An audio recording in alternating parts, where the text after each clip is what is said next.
हाल ही में हमने momentum investing pyramid को समझा था और उसमें सबसे इम्पोर्टेंट हिस्सा था कोर पोर्टफोलियो, क्योंकि अगर पिरामिड का बेस स्ट्रांग नहीं होगा तो ऊपर का स्ट्रक्चर नहीं टिक पाएगा।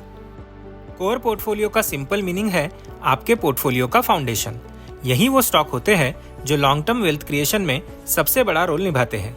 इसीलिए स्मार्ट इन्वेस्टर्स पोर्टफोलियो का लगभग 50% कैपिटल कोर पोर्टफोलियो में रखते हैं। लेकिन ज्यादातर रिटेल इन्वेस्टर्स कोर पोर्टफोलियो को भी रैंडम तरीके से बना लेते हैं। फ्रेंड का सुन लिया, न्यूज देख ली, सोशल मीडिया से टिप ले ली, पर कोर पोर्टफोलियो टिप से नहीं बनता, सिस्टम से बनता है। और सिस्टम रूल्स से बनती है। रूल नंबर 1, मार्केट लीडर्स को चूज करो। ऐसे स्टॉक्स चुनिए जो इंडेक्स को कंसिस्टेंटली आउट परफॉर्म कर रहे हो। अगर कोई स्टॉक निफ्टी या निफ्टी 500 से बेहतर रिटर्न दे रहा है तो वो मार्केट का लीडर हो सकता है। रूल नंबर 2, स्टॉक में लॉन्ग टर्म मोमेंटम होना चाहिए।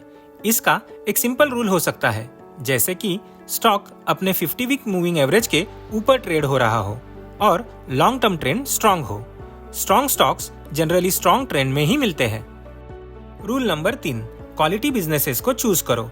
ऐसी कंपनीज जो अपने सेक्टर में स्ट्रांग पोजीशन रखती हो और टाइम के साथ ग्रो कर रही हो, क्योंकि core portfolio short term trading के लिए नहीं होता। तो एक बात जान लो, मोमेंटम इन्वेस्टिंग सिर्फ शॉर्ट टर्म ट्रेडिंग नहीं है। Smart investors long term leaders में भी मोमेंटम ढूंढते हैं। यही स्टॉक्स बनते हैं आपके कोर पोर्टफोलियो का फाउंडेशन। और जब फाउंडेशन स्ट्रांग होगा तो आपका पूरा पोर्टफोलियो ज्यादा स्टेबल और डिसिप्लिन बनेगा। धन्यवाद।